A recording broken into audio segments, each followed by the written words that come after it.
started. Are you wanting me to go or?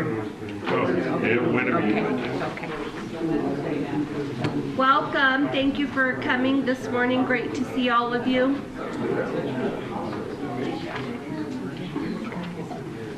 First on my list, I wanted to go over our city charter with you a little bit. The city is governed by a charter, and we have a home rule charter. So I wanted to read a little statement about home rule charters.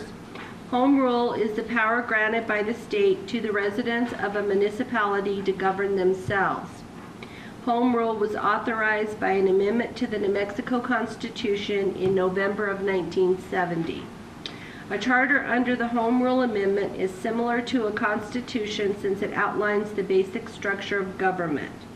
When a municipality adopts a charter, it is able to exercise all legislative powers and perform all functions not expressly denied by the Constitution, law of the charter itself. So that's a little bit difficult because there are some things that we've had questions about whether or not we have authority to do, and one of the big ones was term limits. And because in our charter we expressly put in there that we wanted term limits. Let me go over a couple of the components of what the charter carries in it. If you would like a copy, I didn't make copies for you because it's quite lengthy, but there is a copy on our website if you want to look at it a little closer. But this is kind of our Bible that the city manager and the city council utilize to make sure we're following the rules. Within the charter, it gives us the authority to create additional rules or more specific rules, and those are our ordinances that we have. The purpose is for this document to help us provide maximum self-governance. So it starts out talking about corporate authority. And in the governing body, we have elected to have 4 city council and a mayor. And the city council each represent a different district in our community. The mayor is elected at large, and so he could be from any of the districts. Typically, the way it works is that when they have an item to vote on, the council may all vote, and the mayor is the one that facilitates the meetings. He is not supposed to vote unless there's a tie, and then he can vote to break the tie. The document talks about the powers, intergovernmental relations, rights and property, construction, and amendments to the charter.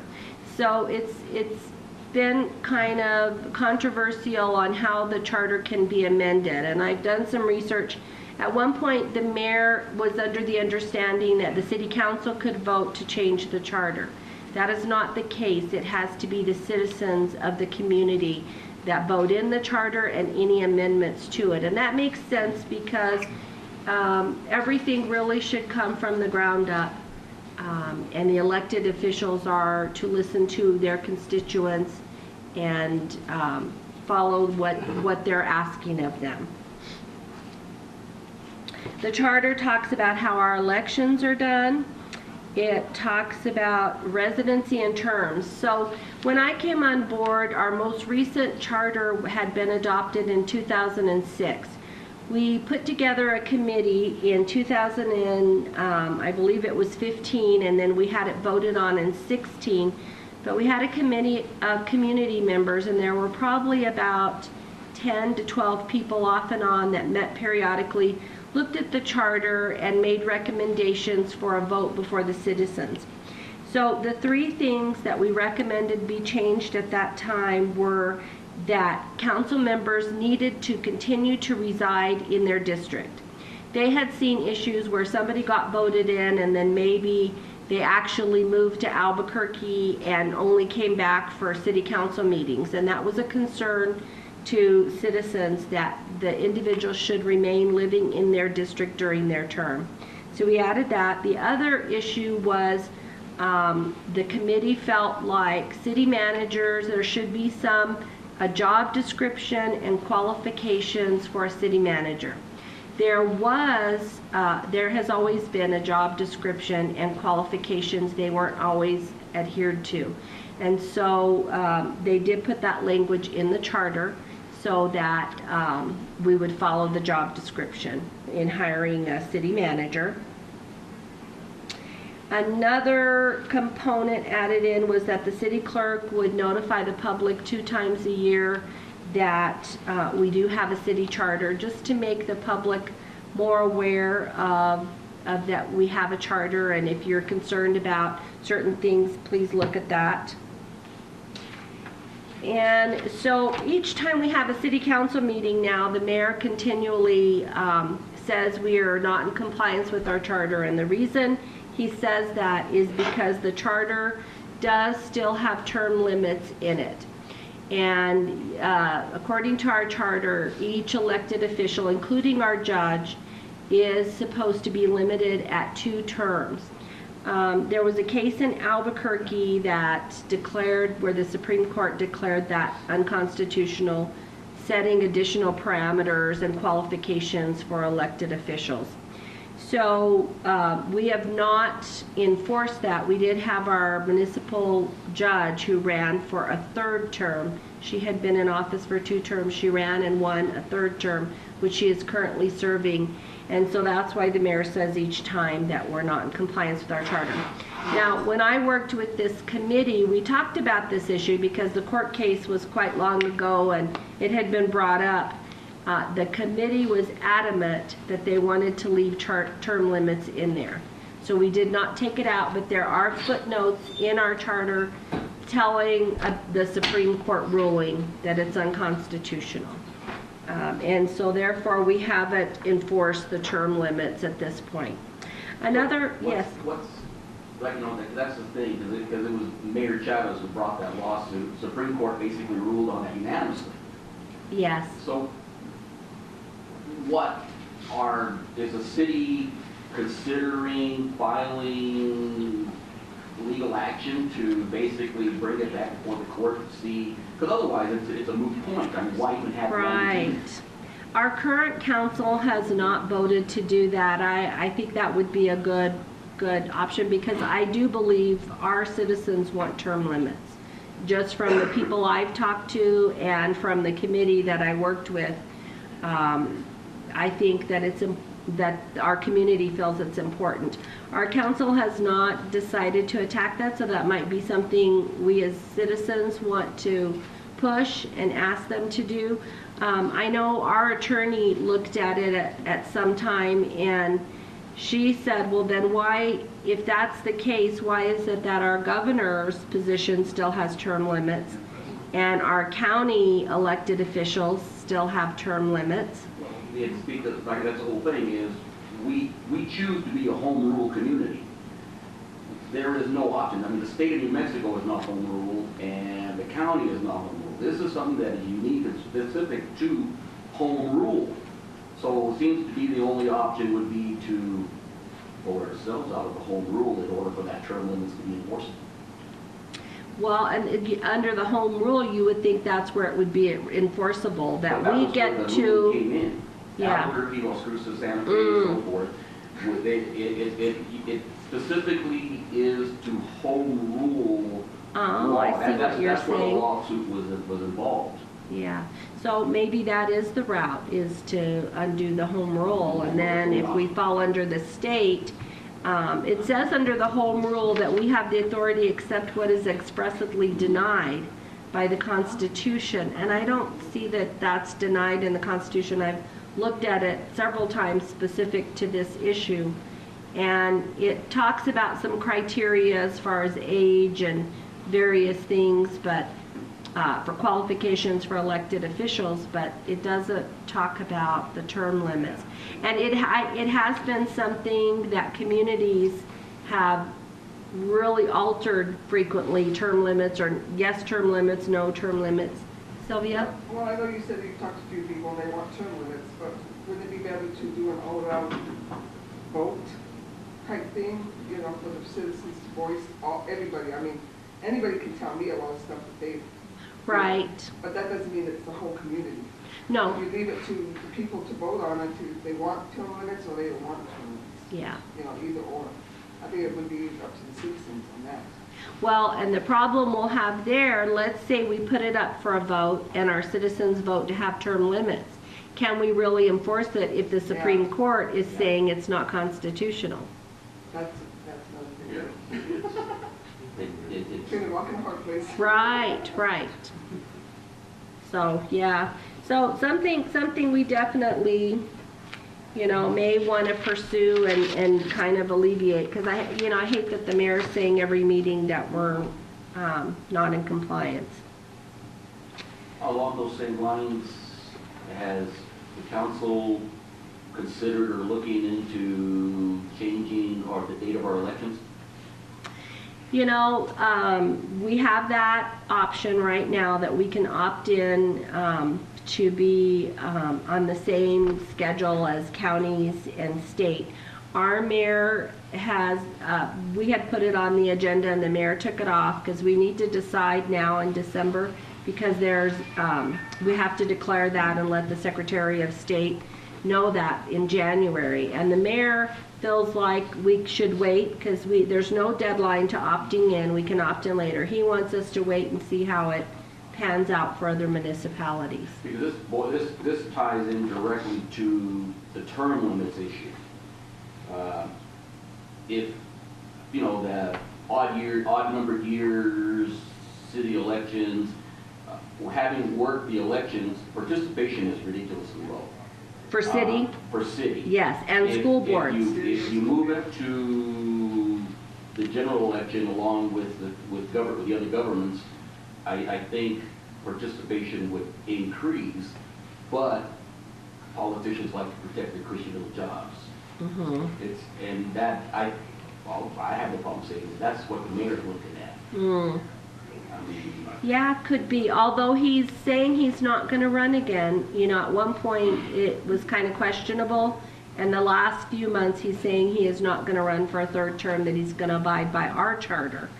So I agree with you. I think putting it with the state and county elections is to our benefit. It would save us a little bit of money because we pay separate for the city election, and we would get to join in the cost overall with all of the election cost.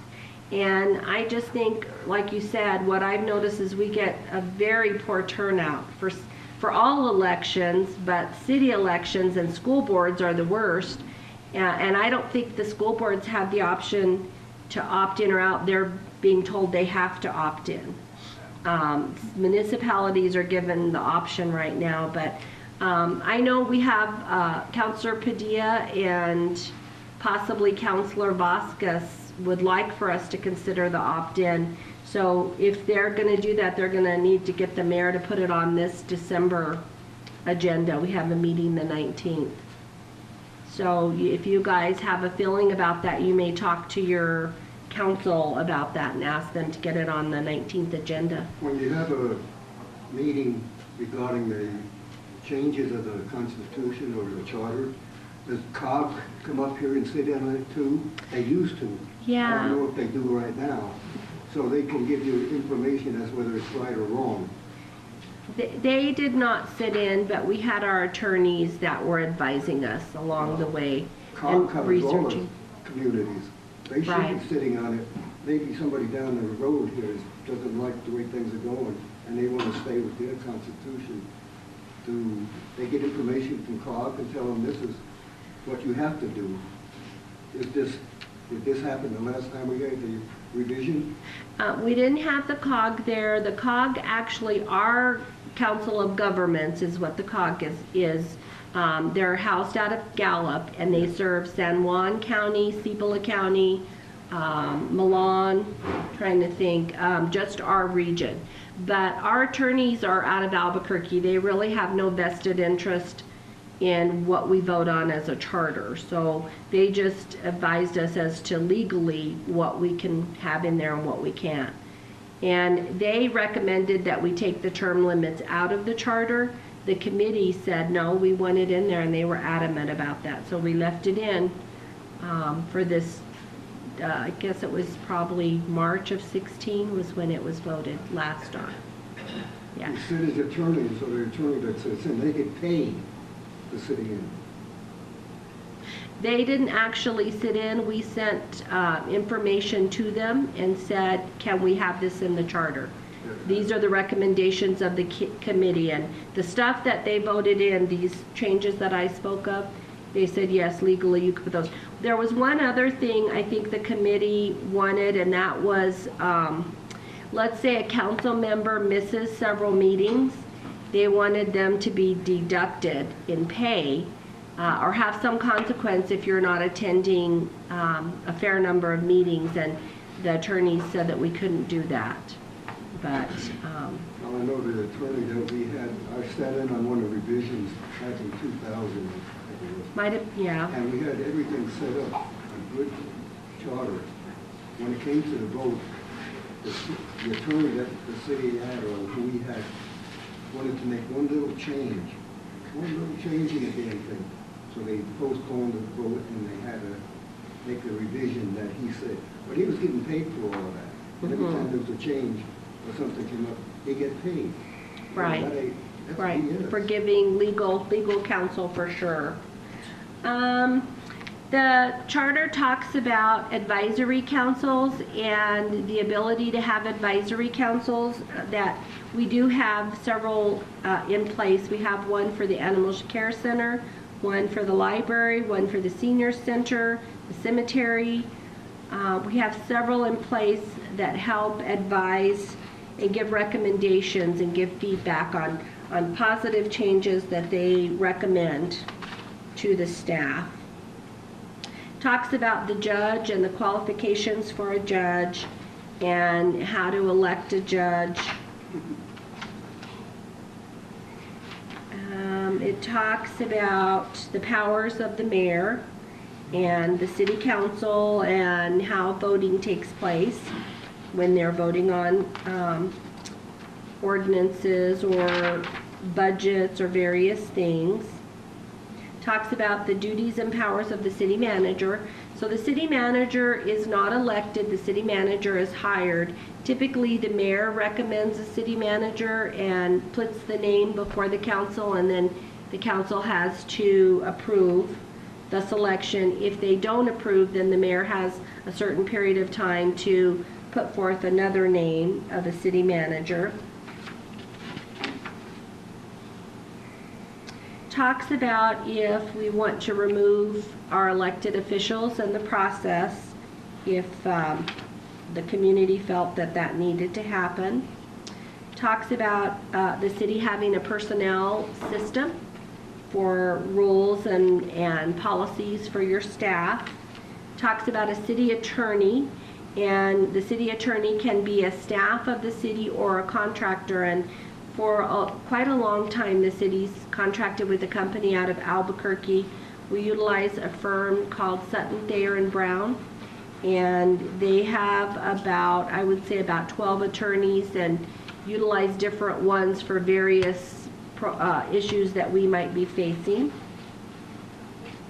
Talks about our financial procedures and when our budget is supposed to go before council. Talks about amendments to the charter. Talks about appropriations and what the council has power of appropriating over funds. So if any of you are interested in looking at that, it's on our website, and go ahead. Do they talk about a city engineer? No, it doesn't talk about that. That is in our personnel policy, so the availability to have a city engineer. A couple of years ago, we put an ad in the paper, I guess it was maybe a year and a half ago, maybe 2 years. We put an ad in the paper for a city engineer. Currently, since I've come on, we've contracted with firms, and the firms are typically out of Albuquerque. Wilson & Company has been the city engineer for many, many years, and then for about 4 years we had another firm WH Pacific, who we utilize for most projects in conjunction with Wilson, did some things as well. We put an ad in the paper a couple of years ago. We didn't get any applicants, but we did get a local engineer. His name is Michael Brown, a young gentleman who is trying to start up a firm and has started up a small firm locally. So we developed a small contract with him. He didn't want to be an employee of the city. He preferred to try to start up his own firm. And so we developed what's called a small purchase contract with him for $60,000 or under. And over the last 2 years, we've had him do various things for us, for the city, and it's been to our benefit. He charges about $70 an hour, where the firms out of Albuquerque charge anywhere from $150 to $250 an hour. And so whenever we can utilize Michael or his team, we utilize him to help us with projects. The only reason I ask about a city engineer, we have a plan, a 3-year, 5-year, 10-year plan, where a city engineer can look at every aspect of developing the city and coordinate it, rather than let's fix this here, next year we'll do that, and then maybe we'll go back and do that again. We have to have some kind of a plan. I agree, and we do have a comprehensive plan. Do you want to address that, Mark? Yes, I'd like to jump in. We have what's called an asset management plan that's being formulated right now. Wilson and company, they've been our city engineers for many years. They put together a comprehensive street and sidewalk plan, and incorporating that to the rest of the asset management will be the water valves, the sewer, and storm drains. And so what they're going to do not only is number all of that, put it into a GPS system, and tie that into a maintenance plan, a work order plan, but it'll also give it an asset criticality, which will rank it on where it needs to be addressed in what time frame. So it'll have 1 to 3 years, that would be the most critical, 3 to 5 years less critical, and so on, all the way down the list. So that's actually, the GPSing was taking place last week and this week, and then once we have a city map, then the engineers come out and assess it. So that'll be released sometime in March, and so absolutely we are addressing that. To speak to your point on an engineer, the problem with engineering is it's a lot like lawyers now, where you have to have a specific field. It's almost like doctors. You can't go to an eye doctor if you have an ear problem, right? And so when you hire an engineer, he's got a specific trade that he's good at. Everything else has to get farmed out. And so what the city has done is essentially identified the task and gone to the best professional that's good at that task, because that's what our city engineer would have to do. I understand that, but a civil engineer could look at the total picture. That's correct. And develop so that they're not in contrasting one another. Sure, I know they have hydrologists and so forth, and they deal with a specific area. But we need an overall plan, so if you're changing an infrastructure in First Street this year, and next year you're going to say, well, we'll do sidewalks over here, but don't look at the infrastructure underneath the sewer. What good is it? You need somebody to have a plan so that it all gels together and you're not working at cross purposes. Absolutely. And I believe the AMP addresses that. That's an actual plan. So yeah, they're continuing to refine that. We also, besides the asset management plan, we have a capital improvement plan that we have to update. The state makes us update that every year. And it's a list of about 30 priorities that the city has and what those projects may cost. And it's all infrastructure projects. We have our well number 3 is on there that needs rehabbing. Trying to think of what else is on there. Sidewalks, to improve in sidewalks. First Street, Second Street, the roads, the paving, the flooding, Jefferson, Washington flooding. So when you ask for money from the capital outlay from the state, the question always is this on your plan? Is this on your priority plan? And so we have to update that every year, which is a good thing. Yes? Is city lighting on any of the plans, because some of the neighborhoods are so dark? It is. That's just kind of recently come up. So I know Mark is working on a plan over by Walmart to light that area up. And that suggestion came from our lodgers board, and they felt like tourists would be more attracted to our community, and it would seem more appealing if it feels safe and it's lighted. Another project that's come up, community-driven, is Mesa Park. One of the counselors, two of them, I think, have been approached by citizens. So we are slowly going to start addressing areas that people have indicated it doesn't feel safe because of the lighting. And how about residential areas?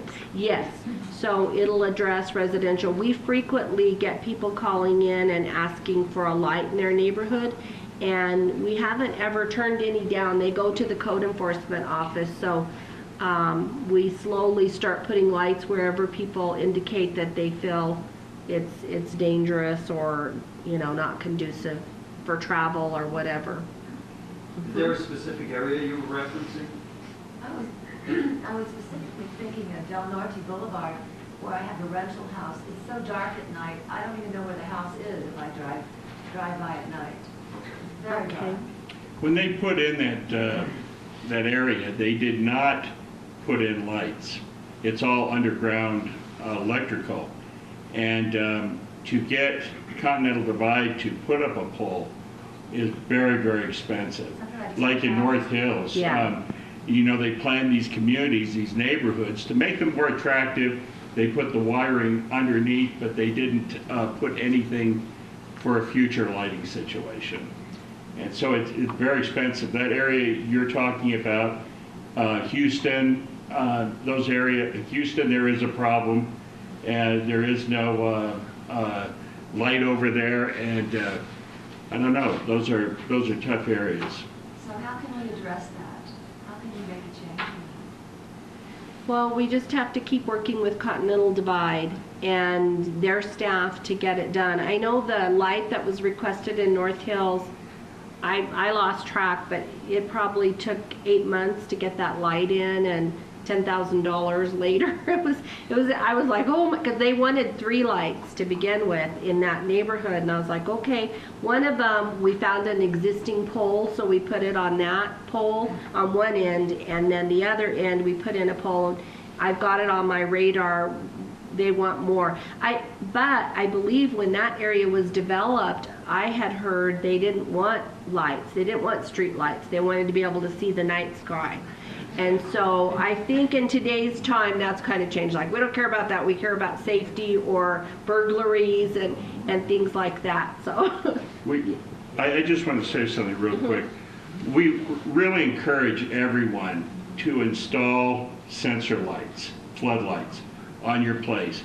And the reason I say sensor lights is because we have found that in areas where we do have city lighting, we had someone recently, they had a trailer with a motorcycle on it, parked right under a city light, and someone still tried to steal it.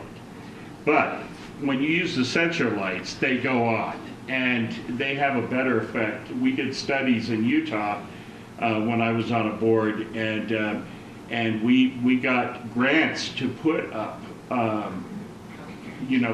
sensor lighting in homes, and it made a huge difference in our community. And so I would encourage people to do that, especially in areas where you don't have a lot of light. I know the Lodgers Tax Board said it would cut down on burglaries, and I said, well, actually, most burglaries happen during the day when you're at work, and then that's when the burglars are out at homes if they know people are at work. Yes. Dealing with the money, the state is flush with money. And the report will be out at the end of the month, so it'll be a few $1 million more. Do the grants have lobbyists?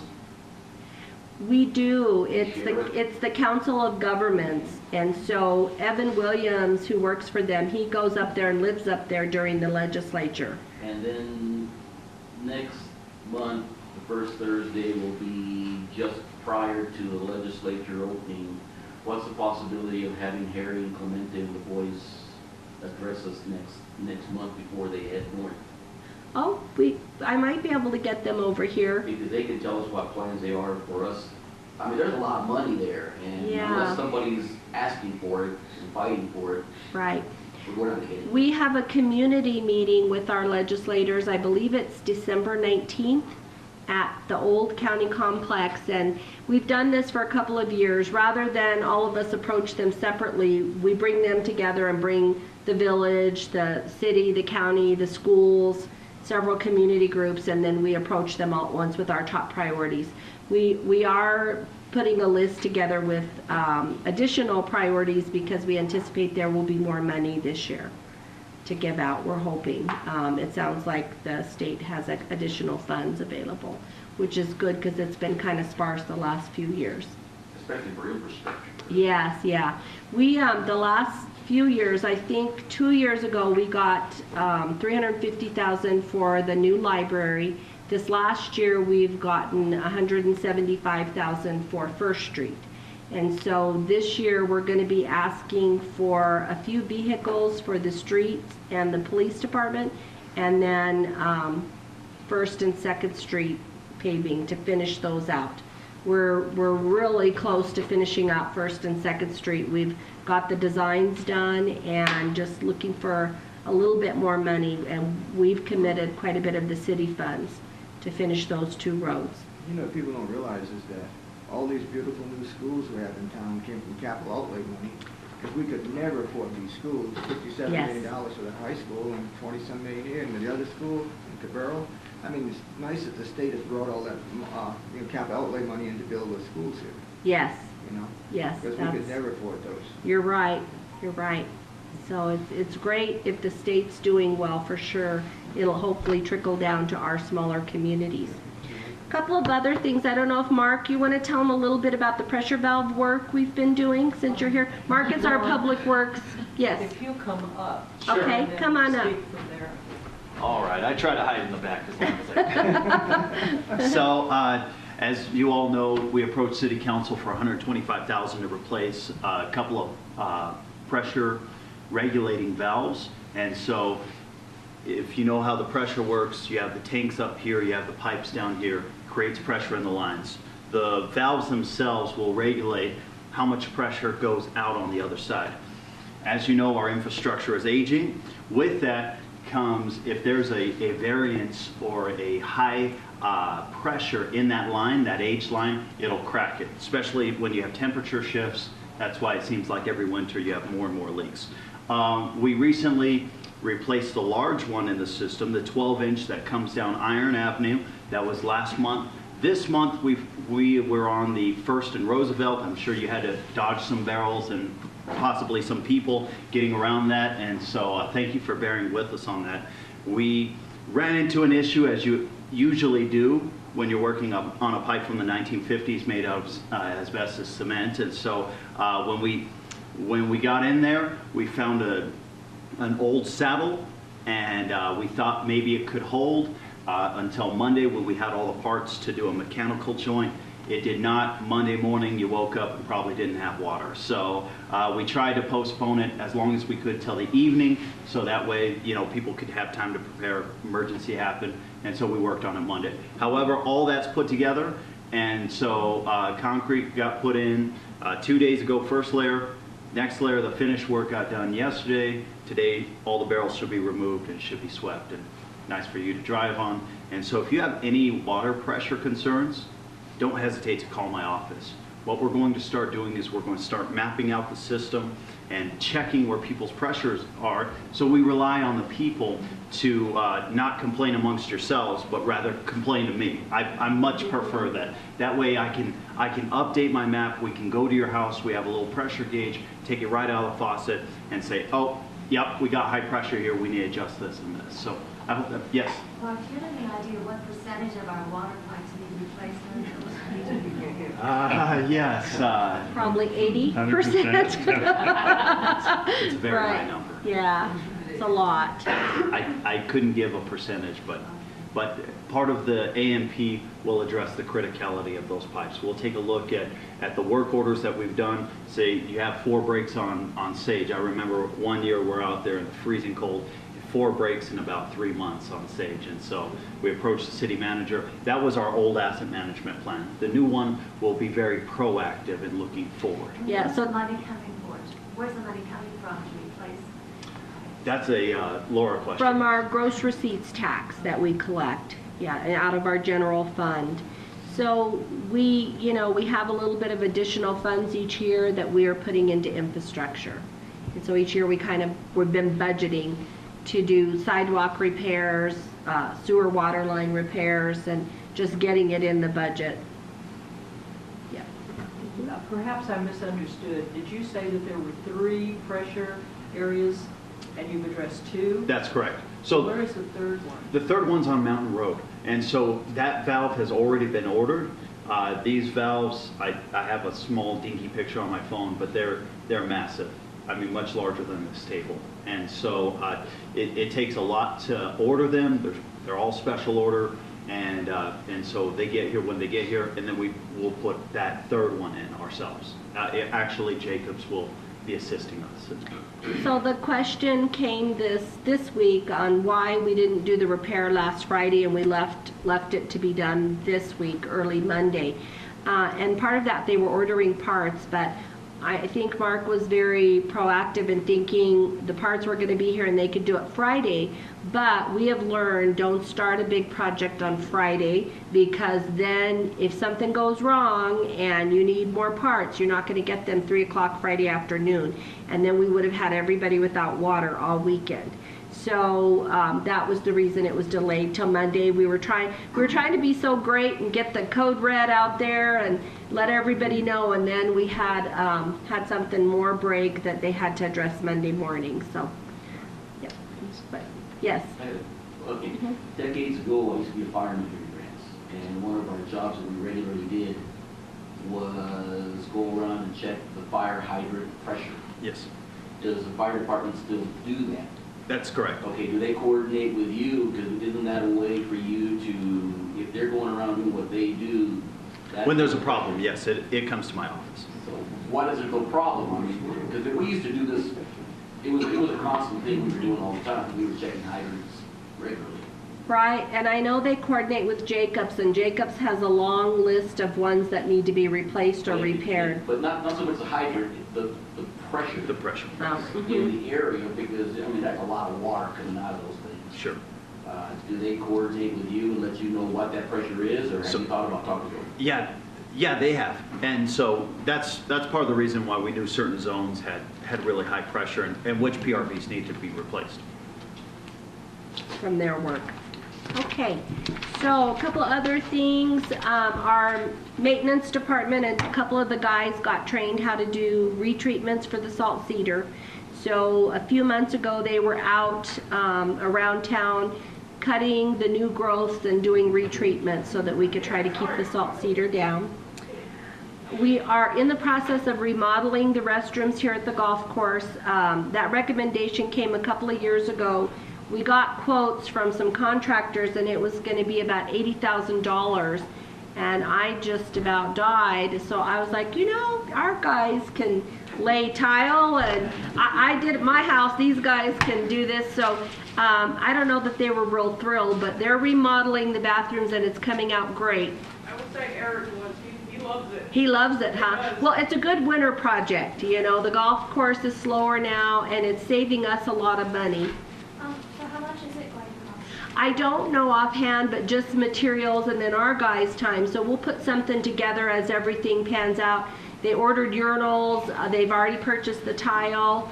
They're ordering countertops, but I would guess it's going to be in the neighborhood of under 20,000 compared to 80. So, and these bathrooms are, they weren't horrible, but they're just were about 30 years old. The tile was pretty outdated. It'll just freshen them up and make them last longer. We had issues with some of the urinals were cracked and leaking and creating smell, and so this would be great to get some new fixtures. New LED lights too. Oh, yeah.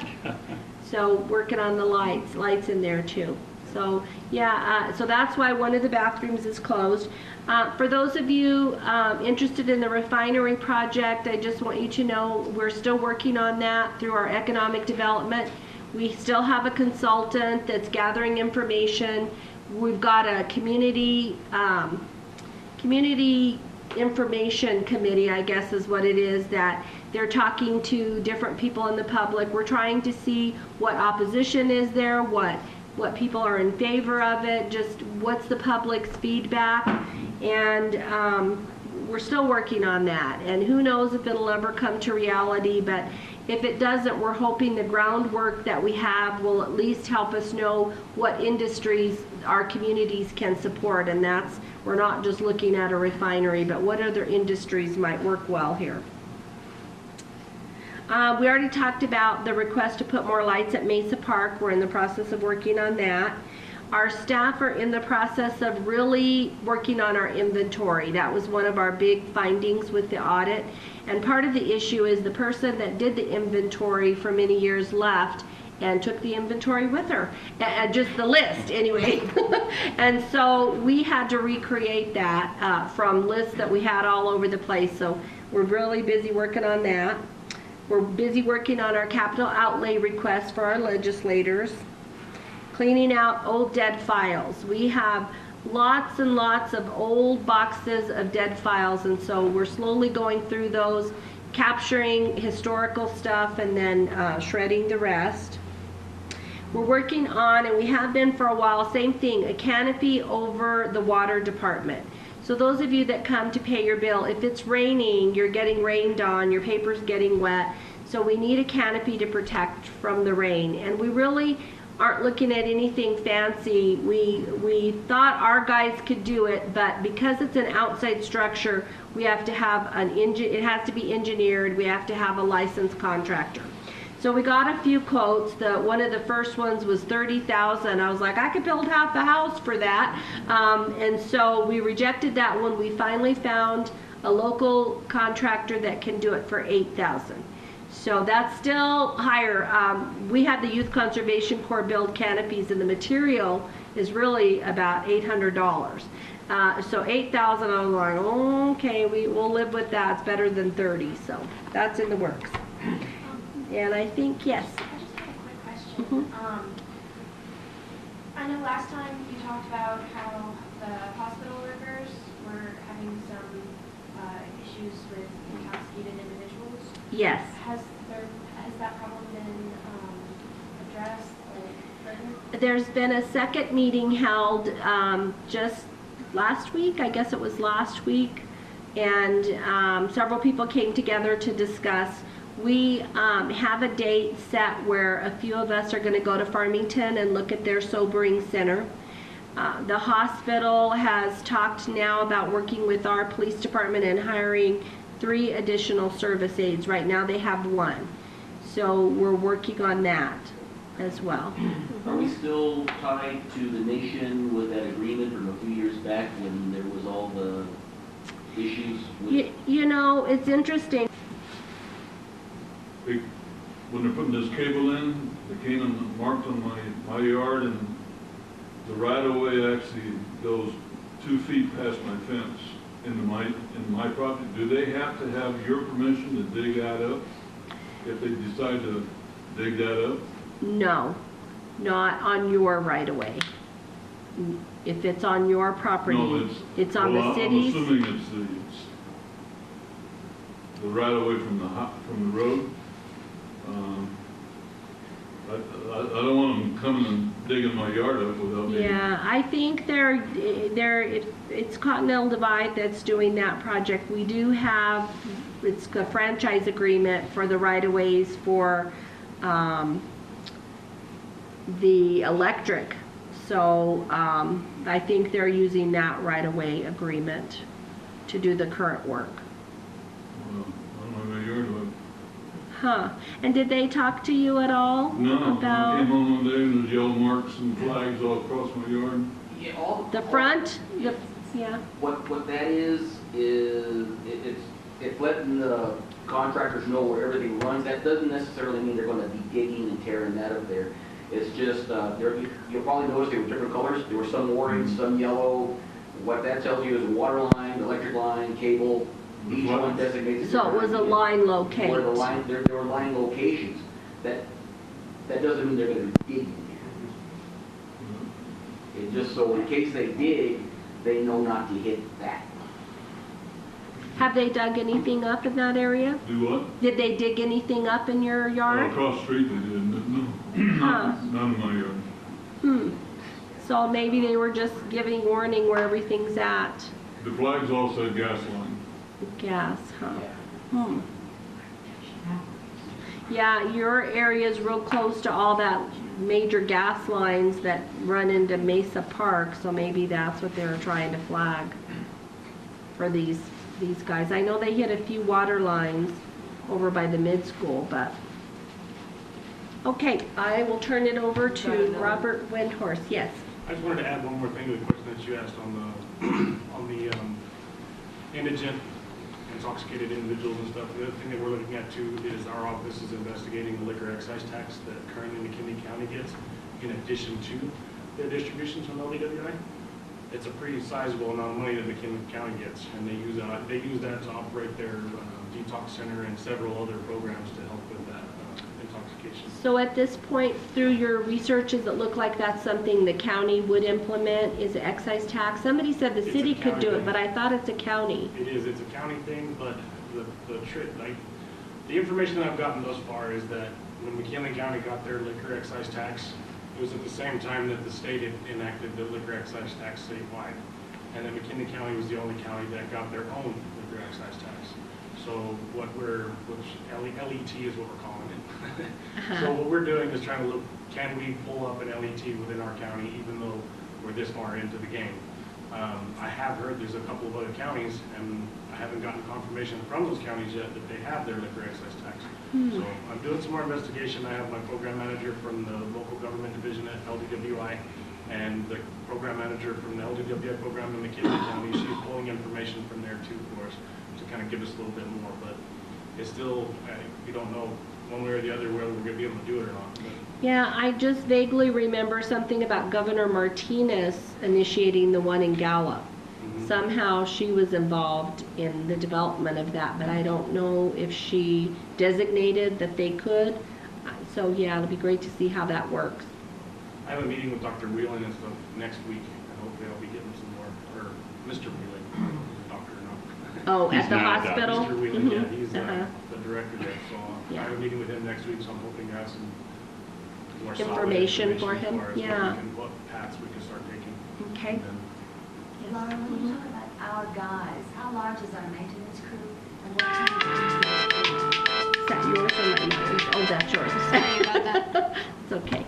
Our maintenance crew is 1 supervisor and 3 gentlemen. We had 4 at one point. We've got 3 and 1 supervisor. and what do they do for us? They maintain all of our facilities. So they get called to the senior center, the library, the golf course, all of our facilities. If lights need changing, if there's an electrical problem, painting, I know they painted this room.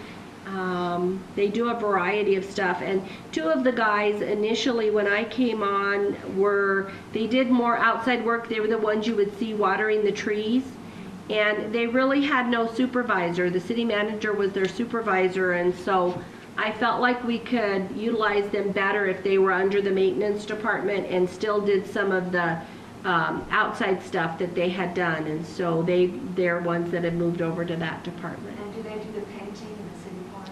They do. Well, no, actually, Jacobs does that. So we have a contract with Jacobs to maintain our parks and then also to maintain our wastewater treatment plant and our water infrastructure. So if there's a water leak, Jacobs deals with that primarily. But our maintenance crew does help Jacobs quite frequently paint stuff in the park.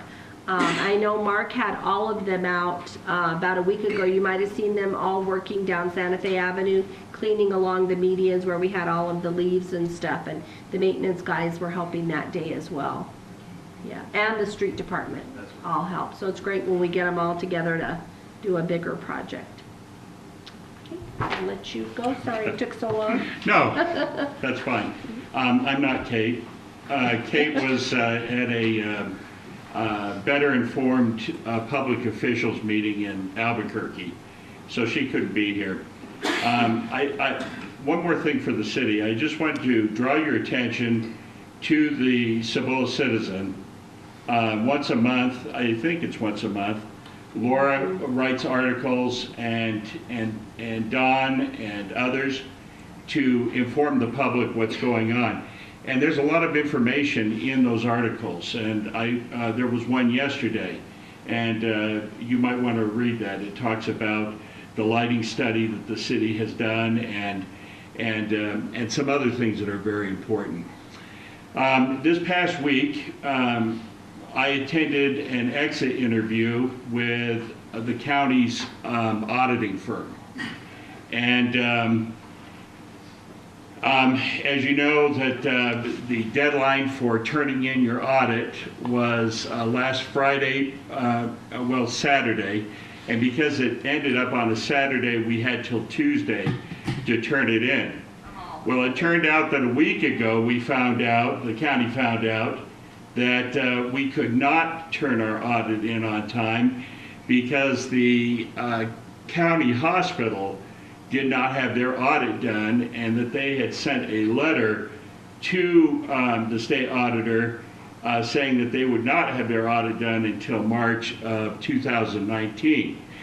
Well, our auditors told us, because they are a component of the county, we cannot turn in our audit on time. Well, we started to scurry and to research and to ask, and I talked to one of the commissioners from McKinley County, who has the same situation. They have a county hospital that, part of the county, it says county on it, they have 4 members of the board on their hospital board from the county, but no money really passes hands. And found out that they did not have to use the hospital as a component. And so they were able to turn in their audit on time. So our lawyers found the state law and interpreted it and took it to the state auditor. To make a long story short, we got our audit in on time. And it is the first time since 2011 that the audit has been in on time. Now, we have a lot of findings, and we knew that we were going to. We hired a better auditing firm. We had Harshwald before, and now we hired the Jaramillo Group, no relation to Laura, I don't think. And they have been very thorough. And so we found a lot of things, but that's given us an opportunity to fix them.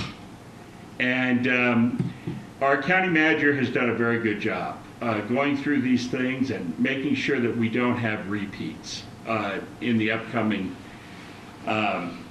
audits. Well, why is it important to get your audit in on time? Because if you don't, you cannot get grants, you cannot apply for capital outlay.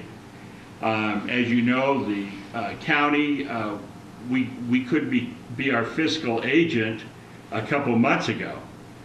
And then we were able to get special permission because of how much we have improved the financial situation of the county. They allowed us to be our own fiscal agents, and we're going to be able to get capital outlay money and any grant money that might come along. Roseanne? I was just curious about what you said with McKinley County and their hospital and no money changing hands. But what I mean is, we don't handle their audit. I mean, they don't handle their auditing. They don't look at their finances. I mean, our county is not aware, except I am on the hospital board, so I am aware of the hospital's how much money they have and everything. Right. But the money doesn't funnel through the county. It stays in the hospital, and that's the situation they have in McKinley County.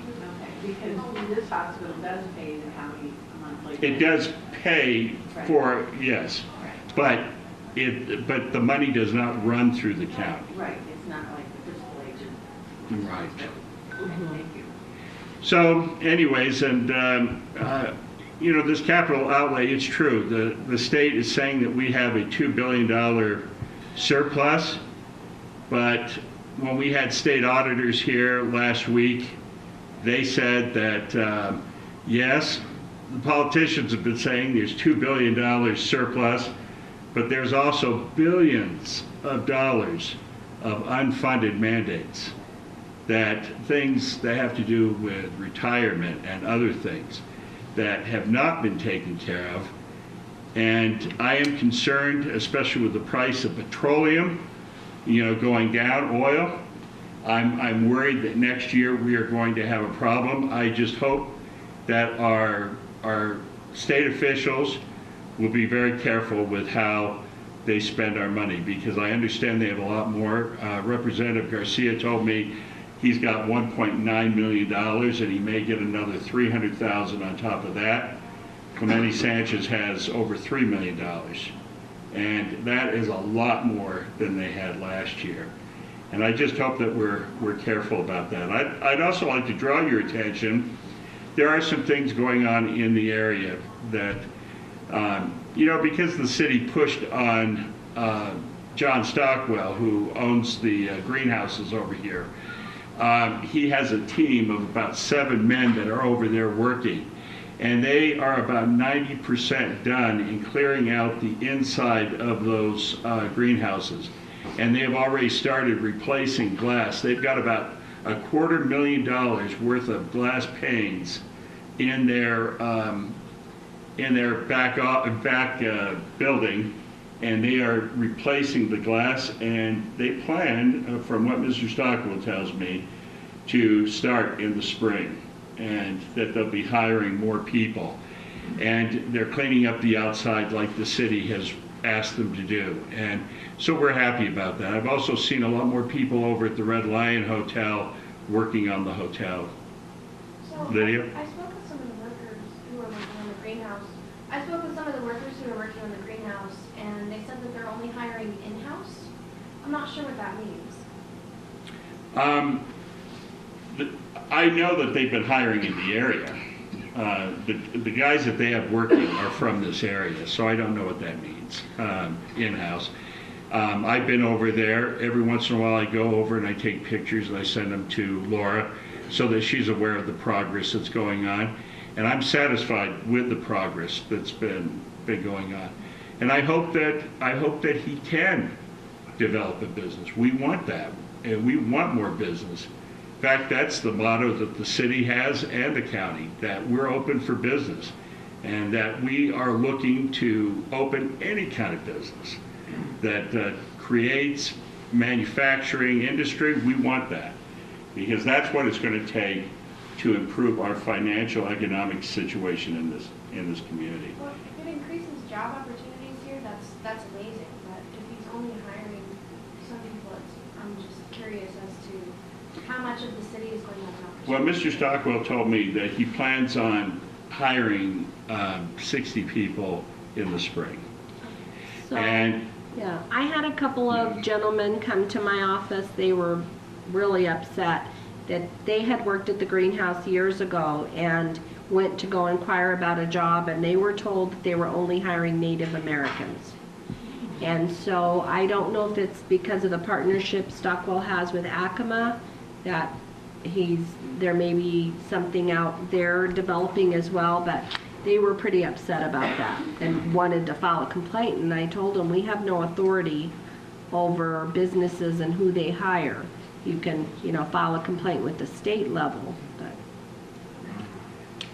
What are the plans for the greenhouse after it's cleaned? they're talking about all kinds of herbs and things like ginseng. Ginseng's, if you've seen it on television, ginseng is very valuable. In China, they love it. They use it for everything, and they think that it's a cure-all for everything. And so, and things like that. But I think they're also trying to get a license to grow marijuana too. So I would like to see them, I still see a lot of the styrofoam on the outside here. So I'm hoping they're going to eventually try to clear all that and take it away. I haven't looked at the backside. The backside had a huge stack of styrofoam. Oh, there's a huge, they've piled a lot of the styrofoam in the back, and they're planning on, they've got it all in one central area, and then they're going to come in and they're they're going to haul that all off. Okay, I'll believe it when I see it. Yeah. Well, we keep pushing on them to do so, and so we're watching them, and they know because we drive up on their property, and they give me a tour every time I show up. Good to see something yeah. happening. And it looks a lot better than it did. I'd rather see something than nothing. And we've also had one more issue, and I'll just mention this quickly. You know, the county is only required to provide housing for the district court, you know, by law, by state law. And recently we found out that the magistrate court was trying to make it so that they could be housed in our county building in the courts there and have it be an unfunded mandate. And so we have been discussing with the state Supreme Court, and they're on our side about this, and they got a hold of our plans, and they even had an architect design how they were going to put their courtrooms in there without even talking to us. And you know, we have other things that we want to use with our courthouse. We need to have a place to put our 911 center, which is getting a $2 million upgrade. And you know, so this has been another issue that we've been dealing with. I just want to say, overall, the city, like the county, we have all been trying to work very hard to make sure that our financial house is in order so that we can move on to the next step. You know, it makes sense that our audit didn't get in on time since 2011, because since 2011, we overspent our budget by $9.5 million, which all the commissioners could be held civilly liable for. And so that's why we worked so hard to fix that and to change that. And it's never going to happen again. We came in 3% under budget last year, and we are going to stay within our budget. We're going to live within our means, and we are going to push not to raise taxes, because I think we're overtaxed in our community and our state more than we need to be. We just need to be more careful. On the taxes, that doesn't, like I said, I know the incoming auditor is, one of her projects is to basically bring the taxes where they're supposed to be. That's not going to be a tax increase, that's just going to be where they're supposed to be, because taxes will go up. I mean, there's no ifs, ands, buts. We have a state guy that will be working within our building, county building, through July, and he's been here about 4 months. And he has been going through every property in the county, and there has been deficiencies. There has been inequity. Some people, they should be paying more taxes, are paying very little taxes. Some that should be paying less are paying more. And this all needs to be fixed and changed. And that's why he's here. For a long time, whoever has inhabited the assessor's office has probably not known how to do their job correctly. And so that's why he's here. And he's training the staff over there so that we can be in compliance with the state, so that we are right with the people, that everyone's paying their fair share and not more than they should. Sonia? Okay, it was brought up to me by my niece. She owns a building here, not the business anymore, but the building that's housed there. And she had told me that the taxes went from being about $1,500 a year to $9,500 a year. Is that a possibility that it go that high? She went to the assessor's office, and she was told to actually get a hold of Grand Main Street, which I don't know what Grand Main Street has anything to do with property tax. Is that here? That's here, a year. It went from $1,500 to $9,500. What's the building? Napa, where Napa's housed at. Mm-hmm. And that's what the property taxes went up that high. And I told her, I don't think Grand Main Street has anything to do with that. You need to get to go talk to either your commissioner on that district? While that state guy is in our offices, she should really go talk to And what is him. his name?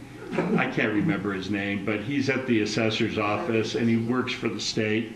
Okay. And anybody that has a problem or question with their tax evaluations should see him, and he is a pro.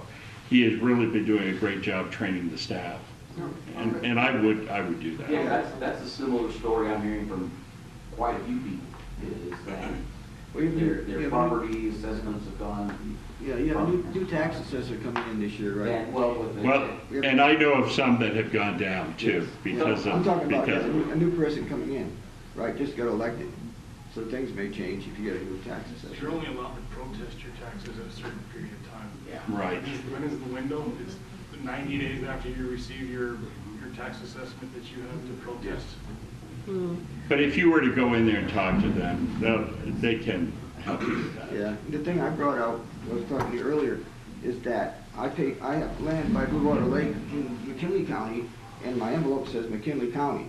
And the county here, for my property where I live outside of town, okay, it says, send your bill to Denver, Colorado. Why don't they just say, send it to Seawood County?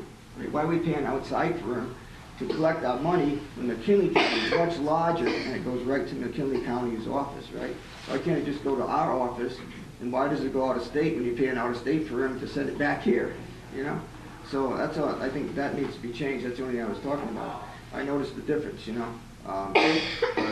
Yeah, so that's what I was saying. Why Well, can't we just recently, we passed a thing where all of our payroll is being done in Albuquerque. Yeah. And, Instead of the state, yeah. And I was wondering about both ways. You gotta send it. well, that's a you gotta good send question, and I'll ask Kate Yeah, about yeah, why that. do you send it there and you gotta send it back here, you know? Instead of just sending it here. I mean, McKinley County says right there, you go right to, you know, it says right onto the county. It should say Seawood County, you know what I mean? I thought this last bill, it did have the county address on No, it. has Denver on But it. did Mine- yours? Mine Huh. has Denver, yeah. But, cause I pay it in person anyway. Yeah, Because, 'cause I'm- I don't trust the post office. Because 10 years ago, I sent one in and the post office chewed it up and never see my bill again. Yeah, so it So it disappeared. got chewed up. I said, my check never got cashed in 10 years. So I go in person all the time. I go to McKinley County in person too. Yeah, yeah. So it's better in person, but yeah, because you never know what's going to No, happen. it's there, huh? That's the only time it ever happened, but no, I asked them, I said, what happened? They said, well, sometimes the machine might chew it up. Yeah, yeah, and I guess if it chews it up, they don't know who to tell your thing got chewed up, right? Yeah. Aren't there two components to the tax? One is the property tax and one is the personal property tax? I really don't know. I believe that businesses. I just know of the one. Yes, I there's a think business. businesses pay personal property tax in addition to the valuation of the property. So I think that there are two components to that for businesses. I could be mistaken. No, you're correct. You're correct, there is, because I got a bill for that. And the personal part, I think, is your, The valuation Furniture, of the internal, the your internal- equipment, all of the Yeah. internal things of the personal property. So that's, I think there are two components. But I wanted to address something else. First of all, regarding Kate, we had a problem recently and I called her office. By the way, she returns a call immediately. I mean, just, it was done within minutes of my going down to the county office. She solved a problem in just a few minutes that we had been trying to address for a long time. The problem was solved. So I appreciate someone returning a phone call, and that's also Laura. You go and you talk to Laura about something, or call Laura, or email her, she's on it right away. She does it as diligently as she possibly can. And so I'm grateful to these two people who are managing our community, because they are setting an example, not only for their employees, but they're also setting an example for businesses. I think for years, many of us have complained that when we call a business or we want a return call, they may not call us back for a week or two, whenever they decide. But here are two people that are setting an example about how to respond to the public. and I'm grateful for that. So thank you, Laura, thank you, Kate, even though Kate looks different today. Yes, she does, not as good. Laura, from the very beginning, when I got hired on with the city, encouraged us to be a proactive government official. You know, that we look to solve problems and we solve them, and then we report back. And I really appreciate that, because that's how I like to operate. And I think that has made our city a lot better in so many ways. And I hope that all of you do see the improvements that are being made all the time. And things are getting better. And one of the things I understand with capital outlay, they're looking to replace the turf out of the high school and put a new field in. I know Representative Garcia wants to do that. And there's a lot of things that are improving in our community. We have people that are interested in opening businesses all the time. And I think we need to look at the positive and always move forward. And I'm grateful for Laura's example and how she has motivated us and expects from us as employees of the city to be responsive to what you need. And we try to do that in the county You know, a also. lot of good things happen over the years. You know, you guys are doing a great job, both of you. You know? Thank you. But when are they going to be able to tear down that one hotel? You know, Wayside? Wayside. It's still coming down. Yeah. The owner did come from Ohio, Yeah. and he was supposed to come to my office, and then he disappeared. He went right back to Ohio. So we're moving forward. We have been busy with FOG, fats, oils, and grease, rolling out that program because we have our solid waste plant that cannot handle the fats, oils, and grease that we have had in the past. So we've been educating the public on what not to put down your drains, and so that we do nothing to hurt our solid waste authority plant out here. And so that's what we've been doing, but we're still working on that, and we've also added 4 other properties. Yeah, you know, you appreciate what you do around here, because I have relatives that live back east further, and they pay a lot more taxes. The roads are in a lot worse shape. I had to go back to a funeral up in Maine. I drove all the way back up that way through chunky Ohio roads with potholes and everything. You know, and we don't have all that stuff here. And so I was looking at, you know, all the other stuff that goes on and all the taxes they pay on these other places and how much cheaper it is here to live, you know. And this would be a good time to advertise like a retirement community for some people that are coming in from other areas that might settle here, you know. Because it is a lot cheaper than some people from Rhode Island, where I come from, live here in town. And there's other people from New York State and others that came here, it's off the highway, live here because it's cheaper than living back in those states. Yeah. Where you pay outrageous taxes, you know. Yeah. And you have to deal with other situations. But yeah, and how's that thing coming with like trying to get the forest for the roads, you know? We're still working on all of that. We meet every other month and working on plans that the Forest Service can flesh through and approve. We have to have comprehensive plan for them before they'll put it on their priority list. Once it ever gets going, like it did in Moab, it took a long time there, because I remember going through in the 90s, there was nothing there, right? Right. Once it gets going, a lot of these empty garages could be places where they rent Jeeps and all kinds of things. Right, There's right. a lot of potential. Look on that street, and I said, oh yeah, if we ever get that going, we got a lot of buildings that we could use to, you know. To have small businesses Yeah, that you know, facilitate that. You know, they did away with that, like the shooting range because of the army thing. Anybody ever think about taking one of these big empty buildings and making an indoor shooting range? Yeah, that'd be great. That would be Yeah, great. the shooting range is still a go. It's still go? Yeah. Yes. Okay. Game and Fish is working on Yeah, pulling the. I've driven by some places that are indoors. Okay. You know? Yeah. You can find a big empty building. Before we depart, the mayor wanted me to announce that the city will be obtaining an artillery piece that will go down at the former Friendship Park. I think it's Veterans Park now. Let's With see a if machine we gun. can remember. Yeah. we did get an allocation of a artillery piece, and so Harry Garcia was very instrumental in that. He had some connections, and so I've been tasked with putting a cement pad down there in that park so that they could bring that in. You know, with that park, right, that's where the Vietnam thing is? Yes. Okay. I understand that property belongs to the railroad. I don't think so. It's listed under the City of Grants. Is it? Because Yeah. there's been issues and discussions with Harry that they may have to move that park. Really? See, I've not Because heard they that. have some problem, I understand, with Burlington Northern and that property that supposedly either chunk of it or some of it, or it's their right of way. It may belong to the city, but They're right away? It may be the right So away. who'd you hear this from? from Harry. Harry? So if that's going to happen, is it really wise to be putting more stuff on it? Yeah, I think we have a meeting with him here at 10:30. I'll ask if he's had any communication, because I've not heard that. But it's, you know, it might be a possibility that that's part of their right of way. I know they brought that up when they were talking about a big flagpole down there, Right. that it might impact the railroad.